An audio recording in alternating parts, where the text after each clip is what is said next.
자, 61번. 포르피린 증후군이라는 희귀한 질병이 있다.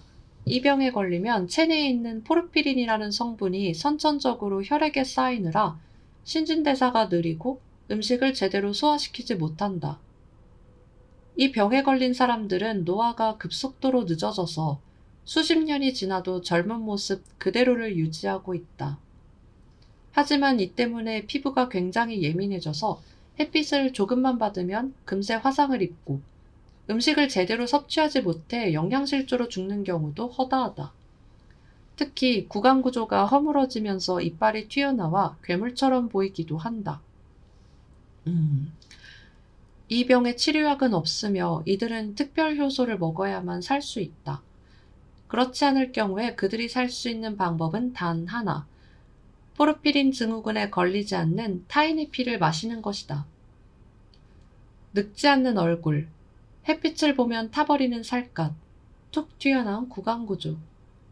타인의 피를 마시지 않으면 연명할 수 없는 비참한 삶. 그래서 포르피린 증후군은 일명 뱀파이어 증후군이라고까지 불리며 어쩌면 흡혈귀의 전설 역시 여기에서 나온 게 아닐까 추측하고 있다. 이게 실제 병이라면 많이 안 됐는데요. 자, 62번. 2012년 안산의 모 아파트 놀이터에서 놀던 어린아이가 놀이터 근처에 세워진 리어카에 부딪혀 다치는 일이 일어난다.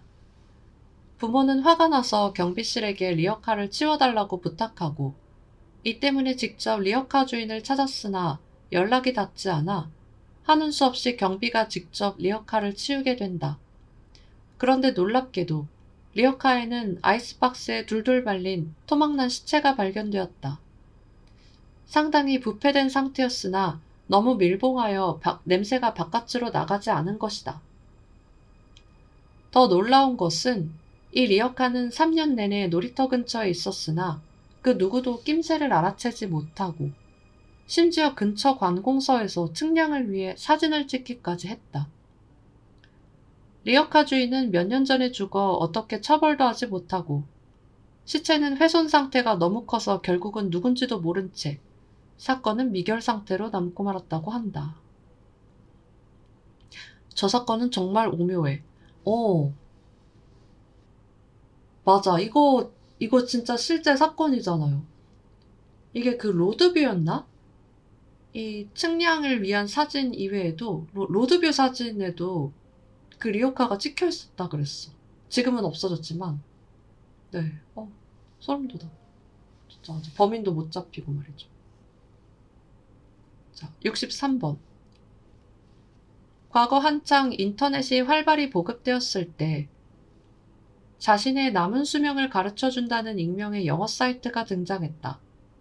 국적불명의 사이트에 가면 자신의 나이, 키, 몸무게, 이름, 성별, 인종 등등을 선택하면 남은 수명이 수치화돼서 나타나는 것이다.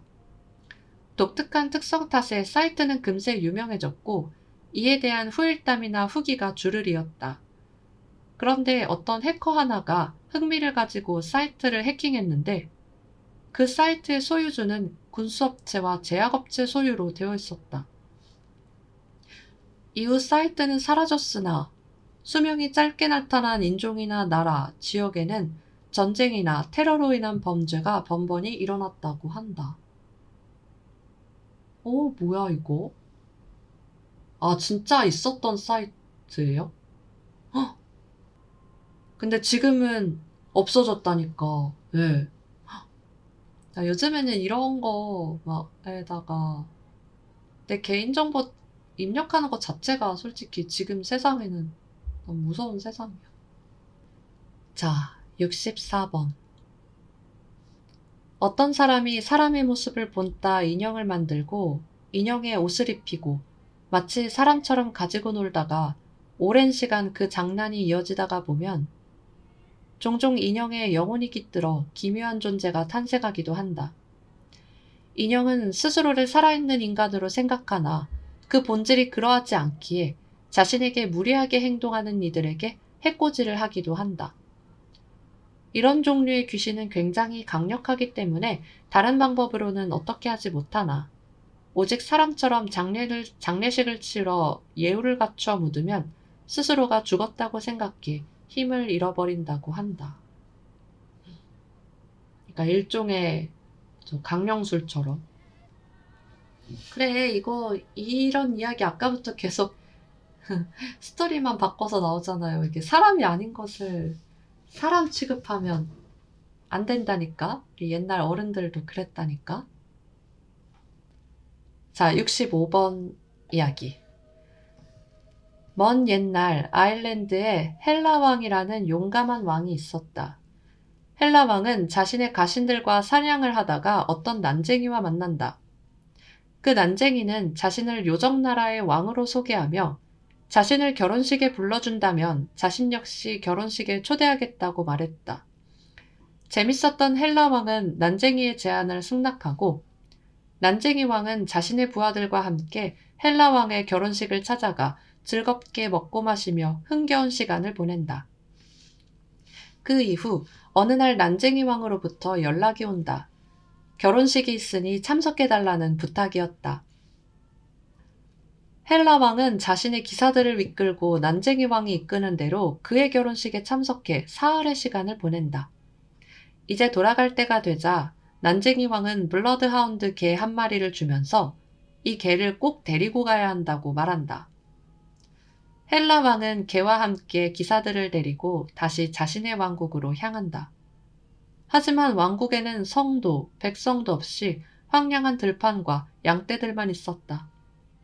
의아했던 헬라 왕은 근처에 있는 양치기 노인에게 자신의 왕국에 대해 물었지만 300년 전 젊은 왕이 갑자기 사라지자 왕비는 슬픔 속에서 죽었고 결국 외적의 침입으로 흔적 없이 사라졌다라는 말만 듣는다. 난쟁이들과 어울렸던 사흘이 현세에서는 무려 300년이나 되었던 것이다. 옆에 있던 기사가 놀라서 황급히 말 아래로 내려오자 그는 갑자기 먼지처럼 팍 사그라들며 그 자리에서 즉사했다. 300년이라는 시간이 순식간에 그를 집어삼킨 것이다. 그 후 헬라 왕과 기사들은 아직도 영겁의 시간 동안 이 땅을 헤매고 있으며 난쟁이 왕이 준 블러드하운드가 땅에 내려와 멈춰설 때만 유일하게 말에서 내려 발을 쉴 수 있다고 한다. 헬라 왕의 전설은 아일랜드 민요 속에 남겨졌으나 이따금 울부짖는 목소리와 함께 오래된 말편자 소리가 들린다고 한다. 오, 재밌는 이야기네요. 네. 자, 아일랜드에 요정 신화가 많잖아. 네, 재밌는 이야기였어요. 재밌는 신화 같은 이야기였다. 자, 66번. 고려 말 태조 이성계가 아직 왕권을 잡지 못했을 때의 이야기다. 어느 날 이성계가 저잣거리에 산책을 나갔는데 어떤 유명한 점쟁이 앞에 누군가 점을 보고 있는 게 아닌가. 심심했던 그는 호기심 차에 그것을 엿듣게 된다. 점쟁이는 천자문책을 펼치더니 여기서 글자 하나를 골라보라고 했다. 비교적 좋은 옷차림을 하고 있던 어떤 사람이 물을 문자 하나를 골랐다. 그러자 점쟁이는 당신은 문 앞에서 입이 있는 팔자니 평생 남의 집 앞에서 빌어먹어야 할 거지요 라고 말했다. 그러자 점을 본 사람은 난 원래 거지인데 아는 사람에게 옷을 빌려 입고 점을 보았다. 하지만 팔자는 어쩔 수 없나 보다 하고 신기해하며 지나갔다. 용하네. 재미있었던 이성계는 이번에는 점쟁이가 어떻게 말할까 궁금해 자신도 역시 물을 문자를 골랐더니 이번에는 점쟁이가 넙죽 절을 하는 게 아닌가. 연유를 물으니 점쟁이는 좌로 봐도 임금군이요. 우로 봐도 임금군이니 이는 필시 하늘이 내린 왕이라 절을 했노라고 말했다. 훗날 이성계는 진짜 왕으로 올라 조선왕조의 문을 열게 되었으니 그는 생전에 이를 두고두고 신기하게 생각했다고 한다. 409번 이 사람이요. 여기에 이어지는 이야기가 있는데 이성계가 꿈에서 무너진 집에 들어가 석칼에 3개를 짊어지고 나왔다며 해묵을 부탁하자 그것 또한 왕이 될 꿈이라며 왕자가 아니냐 말했다고 하더라. 저 사람이 무학대사라는 이야기를 들었던 것 같기도 하고. 오, 흥미롭다, 이야기. 네, 유명한 이야기예요. 이 태조 이성계가 점을 봤던 이야기. 재밌다. 진짜 운명이란 건 있는 건가? 자, 67번. 1898년 미국 미네소타주 켄싱턴에서 농사를 짓던 한 농부가 90kg이 넘는 거대한 돌덩이를 발견한다.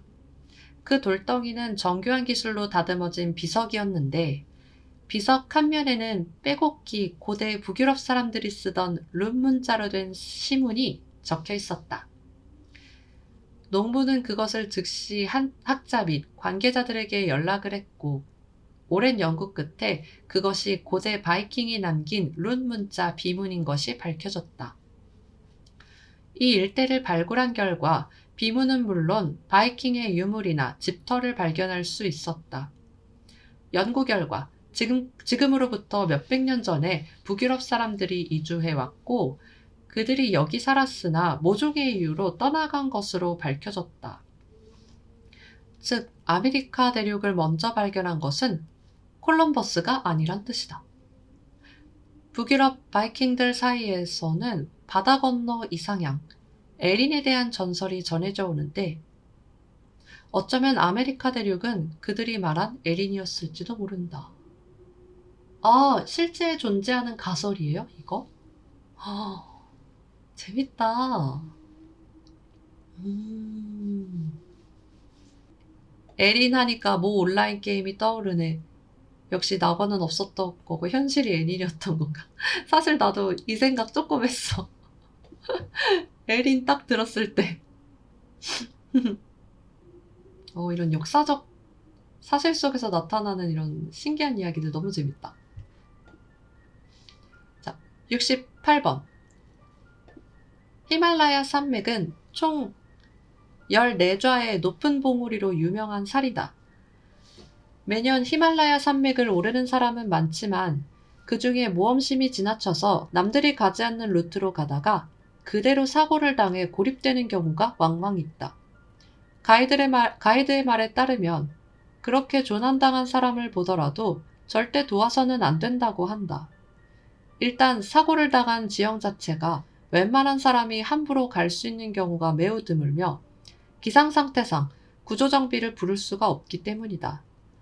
오히려 그들이 얼어 죽어 그 자리에 남으면 시체는 썩지 않고 그 자리에 남아 일종의 위험을 알리는 표시물이 된다고 한다. 저 자리에 사람이 시체가 있는 걸 봐서는 저기는 함부로 가면 안 되는 위험한 곳이구나 라고 말이다. 그리고 일설에 따르면 히말라야에서 죽은 사람은 영혼조차 산에 붙잡혀 죽어서도 그 자리를 떠나지 못하고 사람들을 끌어들인다고 한다. 그래서 만약 구조 요청하는 목소리를 들으면 과연 목소리가 들려오는 쪽에서 사람 움직임이 있는지 꼭 확인해 보라고 한다.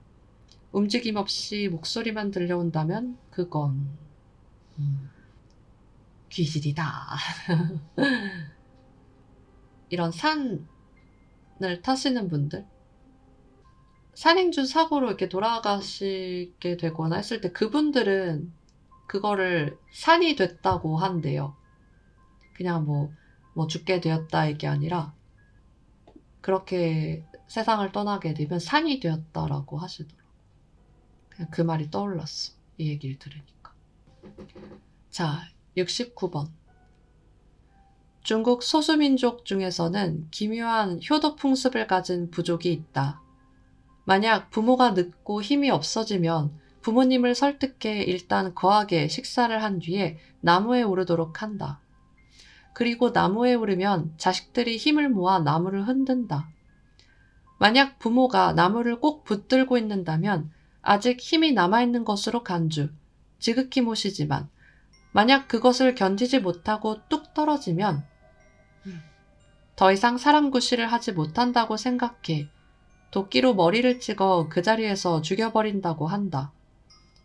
그들은 이렇게 힘없는 부모를 죽이는 것이 자식의 지극한 도리라고 생각하며 딱 한 번의 도끼질로 부모를 절명하게 한 사람만큼 최고의 효자는 없다고 생각한다. 안 될 사람들 아니야, 이거? 뻘소리이긴 한데 나는 어느 인디언 부족이라고 알고 있는데 아프리카 부족이라고도 하고. 아니 이게 실제로 존재한다는 게 너무 공포다.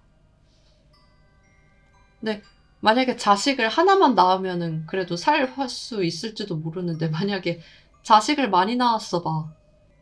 그 자식들의 힘을 어떻게 이겨? 안 그래요? 막 자식을 한 10남매를 낳았어. 그럼 10명이 나무를 흔드는데 아무리 고목나무여도 말이야. 그걸 어떻게 이기냐고. 참. 자, 70번. 인간의 모든 장기와 신체는 줄기세포에서 자라나 완성된다.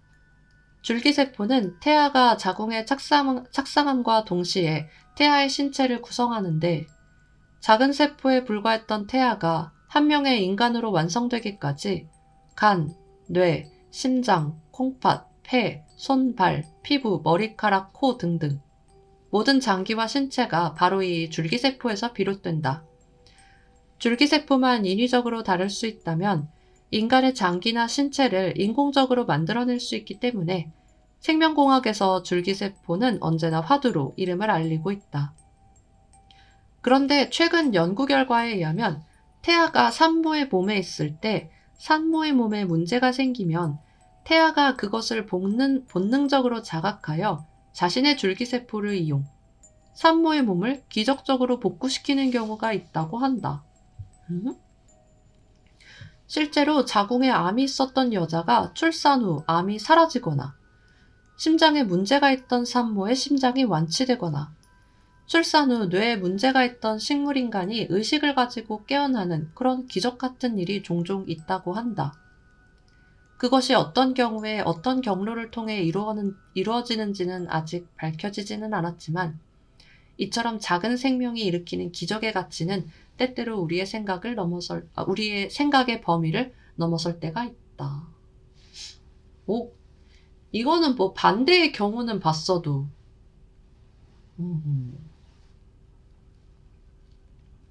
이제 70번까지 읽었으니 30가지의 이야기, 30일치의 이야기가 남아 있습니다. 시간이 빠르게 흐르네. 자, 71번. 아메리카 대륙에서도 문명은 존재했다. 이를 아나사지 문명이라고 하는데 이들은 기원전 1세기부터 15세기까지 무려 1500년 동안이나 번영을 구가했으며 진흙을 통해 건물을 만들고 수로기술과 천문관측 능력까지 있었다. 심지어 그들은 독자적인 언어와 문자가 있었으며 이를 통해 직물로 만든 서적까지 가지고 있었다. 인구도 어마어마했으며 미국주와 멕시코에 걸쳐 당시 문명이 남긴 유적들이 곳곳에 남아있다. 하지만 15세기 이후의 아나사지 문명은 순식간에 아메리카 대륙에서 사라진다. 아나사지 문명의 사람들이 말 그대로 도시를 떠났기 때문이다.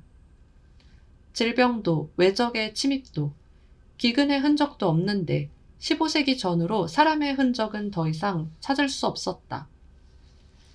그들의 후예를 자처하는 인디언들은 아나사지 문명을 성지화하고 있으며 직접적인 언급조차도 꺼리고 있는 상황이다.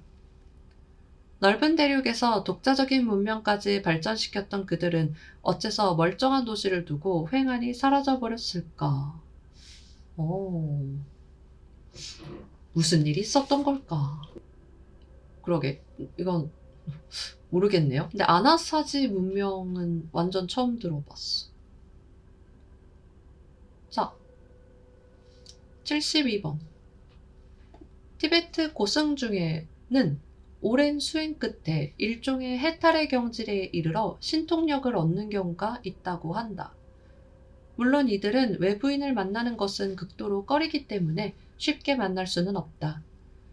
하지만 간혹 가다가 고승이 민가에 내려오고는 하는데 19세기 말에 티베트에 체류 중이던 한 기자가 고승과 만날 자리를 얻는다. 그 고승은 사람의 생사고락을 꿰뚫어보는 통찰안의 소유자로서 죽은 사람의 물건이나 이름만 대강 듣고도 그 사람이 지금 극락에 있는지 지옥에 있는지 알 수 있다고 소문나 있었다. 미국인 기자는 신통력이 궁금했던지라 과거에 죽은 친구의 이름과 나이, 성별과 고향 등 인적사항과 함께 친구가 예전에 선물로 준 만년필을 보여주었다.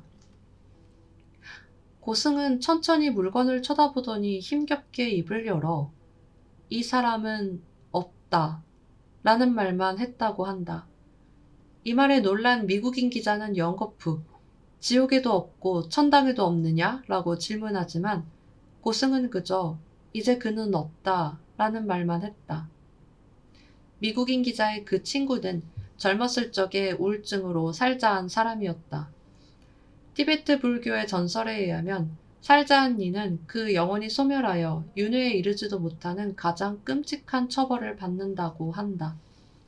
과연 티베트 고승이 진실로 말하고자 했던 것은 무엇이었을까? 이거 마음이 아프다 뭔가. 맞아. 모든 종교, 문화, 모든 사람들이 다 살자 하지 말라고 하잖아요. 네. 무간지옥 이야기인 것 같다. 티베트 불교라곤 하지만 기본 맥락은 같은 걸로 아는데 지옥에 층이 있다면 제일 낮은 바닥 층이 그런 극단적인 선택한 사람들이 가는 지옥인데 그게 무간지옥이라고 어릴 때 할머님이 얘기하셨대요. 저 본인도 안 좋고 주변 사람들이 진짜 엄청나게 상처받고 주변인들도 참 힘들죠. 네. 자, 73번. 남극 대륙에서 무려 3만 5천여 년 전에 맘모스 시체가 발견된 적이 있다. 남극은 엄청난 극지대였던지라 시체가 썩지 않고 빙하에 남겨져 그대로 몇만 년 동안 유지되었던 것이다. 어찌나 보존이 잘 되어 있었는지 맘모스 고기를 잘라 개들에게 주었더니 아주 잘 먹었다는 후문이 있다. 연구 결과 맘모스의 사인은 갑작스러운 추위로 인한 동사였는데 이를 입증하듯 맘모스의 입과 위장에는 소화되지 않은 양치식물의 잎사귀와 줄기가 있었다. 즉 불운한 맘모스는 식사를 하다가 갑작스러운 기후변화로 그 자리에서 죽음을 맞이한 것이다. 하지만 맘모스가 있던 곳은 차디찬 남극의 빙하. 이것은 지금으로부터 몇만 년 전, 그곳은 대형 초식동물이 살 정도로 녹음이 짙게 드리워진 아열대 지역이라는 뜻이다. 아열대 지역을 지금의 빙극으로 만들어버린 그 기후변화는 도대체 무엇이었을까? 그러게요. 그 맘모스에게 무슨 일이 일어났던 걸까? 자, 74번. 유럽에는 스스로 마법사나 마녀임을 자부하는 이들이 있다. 이들은 위칸 혹은 위치, 위저드라고 불리는데 주로 자연과 영혼을 숭배하는 백마법사들로 우리나라로 치면 무당과 비슷한 존재들이라고 할 수 있다. 그런데 세계 2차 대전이 한창일 무렵에 위대한 원뿔이라는 이름의 마법사 집단이 히틀러에 항거하기 위해서 힘을 모은 일화가 있다. 그들은 아주 강력한 마법을 걸어 히틀러를 무력화시키려고 한 것이다. 그 마법은 한 마법사가 자원을 해서 이루어지는 것이었다. 정해진 마법진 안에서 여러 명의 마법사가 힘을 모아 주문을 외우는 가운데 그 마법사는 알몸으로 천천히 동사해야 했다. 그렇게 죽은 마법사는 영혼이 되어 히틀러의 마음에 달라붙어 조종할 수 있다는 것이다. 의식을 치른 후 히틀러는 돌연 러시아 진급을 명령했고 러시아의 추위를 이기지 못한 나치 병사들은 대패하고 만다. 이로 인해 나치는 붕괴의 길에 접어들게 되었고 결국 모두가 알다시피 히틀러는 벙커 안에서 살자를 한다. 과연 그들이 행했던 마법이 히틀러로 하여금 무모한 돌진을 강행하도록 하게 한 것일까? 오, 백마법사들이라고? 뭔가 멋진데? 이 한 마법사가 희생하는 거네요. 자신의 육체를 희생해서 영혼이 돼요. 이야기 재밌다니까? 재밌다는 말만 몇 번을 하는 거야? 위카는 지금도 있어. 그런 하드코어한 마법은 이제 거의 안 쓰고 일상생활용 마법이나 호기심용 마법 정도로 그친 듯? 진짜 있다고요? 근데 맞아. 마법사 마녀는 진짜 예전부터 존재는 했으니까, 실제로. 그러니까요. 그냥 역사적 우연인지 흥미로운 이야기였어. 이 히틀러에 대한 이 이야기는 처음 듣네. 히틀러는 워낙, 네, 그 사람은 워낙 이런저런 썰이 많아가지고. 네, 맞아요. 그죠? 재밌는 얘기가 많으니까 계속 재밌다고 하는 거지. 자, 75번. 조선왕조실록에는 광해군 1년, 그러니까 1609년에 조선 강원도 지역에서 목격된 기묘한 현상을 전하고 있다. 이날 오전, 해가 환하여 맑았는데 갑자기 어떤 물건이 나타나서 벼락 떨어지는 소리를 냈다. 그것은 큰 호리병과 같았는데 위는 뾰족하고 아래는 컸다. 마치 방석으로 만든 커다란 배를 보는 것 같았다. 그것은 어찌 보면 세숫대야처럼 생겼는데 둥글고 넓적했다. 그것은 공중에 붕 떠 있었는데 그 중앙은 푸르게 빛나고 있었다. 그들이 말하는 기묘한 물체에 대해 춘천, 양양, 원주, 강릉 등 강원도 전역에서 목격담이 조정회까지 올라간다. 이에 따라 아마 운석이나 구름을 잘못 본 것이라고 추측하고 넘겼으나 그들이 묘사하는 기묘한 물체는 우리가 익히 아는 UFO와 비슷하다. 어쩌면 우리는 일찍이 예부터 그들이 관찰하고 있었을지도 모르는 일이다. 맞아요. 이거 유명하죠? 네, 조선시대 UFO 썰. 진짜로 호리병 같은 모양이었다라는 그런 기록이 있었대요. 타임머신? 타임머신이라면 완전 우리네? 같은 인류네요. 76번. 유럽에는 초록요정의 술로 불리는 압생트라는 술이 있다. 들어봤어. 살구씨와 향쑥을 주재료로 숙성시켜 만드는 이 술은 재료의 정제 과정에서 투명한 녹색빛을 띠기 때문에 초록요정이라는 퍽 낭만적인 이름으로 불린다. 압생트는 비교적 단가가 낮아 서민들이 즐겨 마셨고 특히 빈센트 반 고흐가 즐겨 먹은 술로 유명하다. 하지만 이 술을 즐겨 마신 사람 중에는 정신찰랑, 환각, 환청을 호소하거나 심지어는 초록색 피부를 가진 아름다운 여인을 봤다는 사람까지 나타났다. 압생트의 주조회사는 이런 소문을 모두 근거 없다고 치부했으나 압생트에 취한 어떤 사람이 무차별 살인사건을 저지르면서 압생트는 환각작용을 한다는 이유로 퇴출된다. 하지만 시간이 흐르고 사실 압생트에는 그 어떤 문제도 없다는 주장이 커지면서 압생트는 근래에 이르러 다시 빛을 보고 있다. 하지만 압생트 주조회사는 아직도 그 레시피를 구체적으로 밝히지 않고 있으며 술에 들어가는 재료 역시 회사마다 다르기 때문에 압생트의 어떤 성분이 그토록 많은 추문을 낳았는지는 아직까지 밝혀지지 않고 있다. 지금도 많은 사람들이 압생트를 마신 후에 초록빛의 신비로운 여인을 보았다는 후문이 떠돌고 있다. 헉! 우리나라에선 판매 금지래요. 찾아보니까 튜존이라는 환각 성분이 들어있대 뇌세포 파괴한다는. 그냥 환각 증상을 일으키는 마약 비슷한 성분이 들어있는 술이었을 뿐임.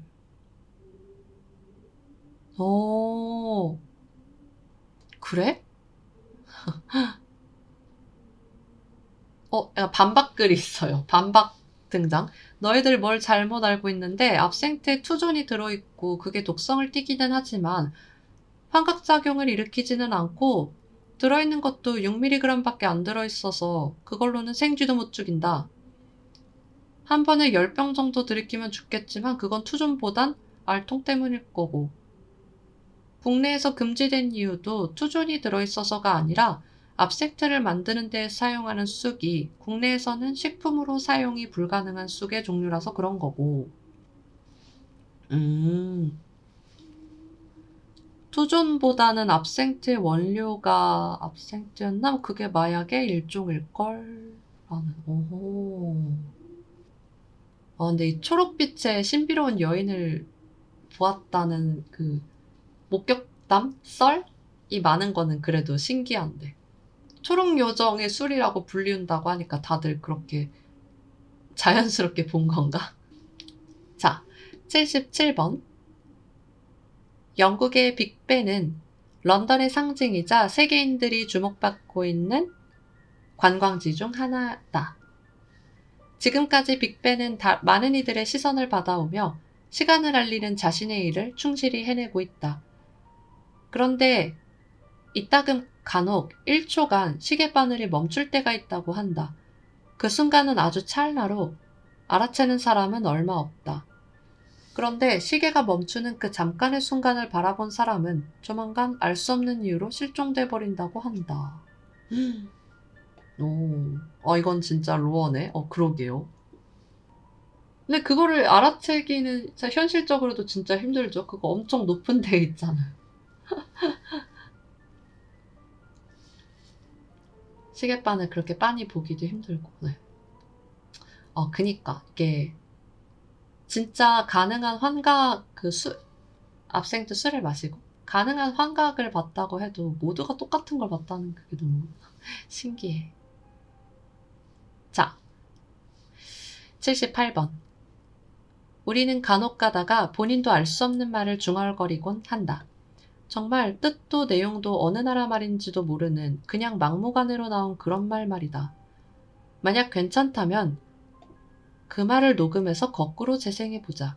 우리가 알지 못했던 뜻밖의 내용이 담겨있을 수 있다.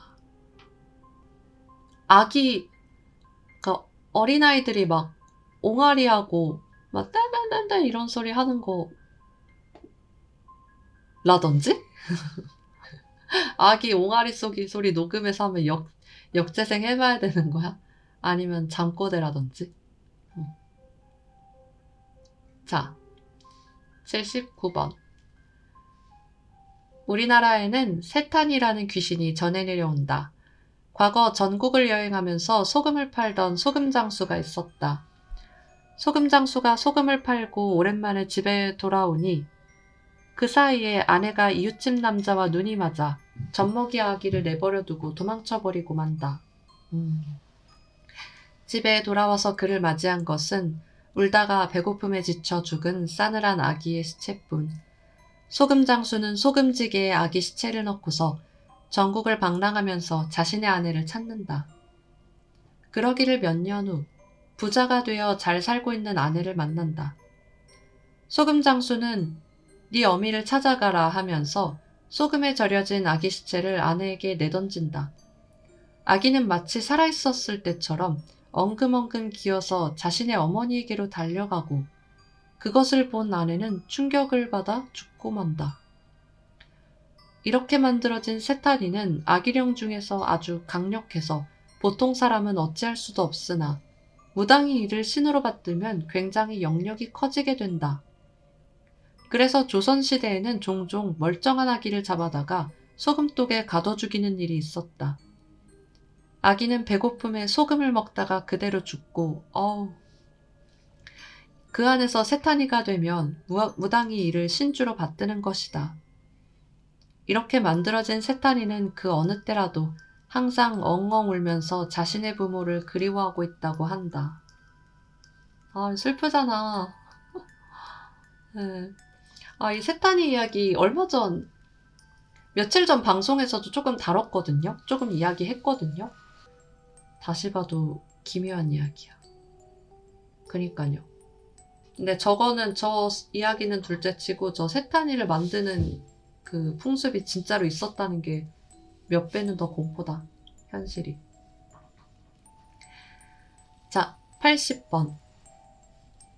1987년 영국의 과학자 제임스 러브록은 지구는 하나의 거대한 유기체라는 가이아 이론을 발표했다. 실제로 지구가 막 생성되었을 당시 대기는 굉장히 불안했다. 과도한 메탄과 이산화탄소가 많고 화산 폭발이 늘 일어났다. 그런데 그 시기에 이산화탄소를 흡수하고 산소를 배출하는 최초의 식물군이 탄생한다. 하지만 바다에서 자라난 식물군이 막대한 산소를 뿜어내자 반대로 냉각 상태에 이르러 엄청난 빙하기가 찾아온다.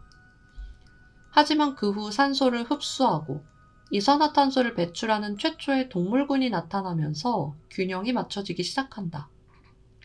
그 후로 지금까지 지구에는 몇 차례 빙하기와 간빙기가 찾아오면서 절묘하게 이산화탄소와 산소를 소비하는 생물군이 나타났다가 다시 멸종하기를 반복한다. 지금 우리는 산소를 흡수하고 이산화탄소를 배출한다. 사람은 스스로 세계의 주인이자 만물의 영장이라고 생각하지만 어쩌면 우리는 지구가 고도로 준비해낸 유기체의 일부라고 해도 과언이 아니다. 그리고 때가 되면 지구는 다시 지상의 주인을 갈아치우고 새로운 질서를 만들 존재를 탄생시킬지도 모르는 일이다. 네. 당연한 일이지. 우리 인류 다음에는 어떤 생명이 이 지구 대부분에 살고 있을까?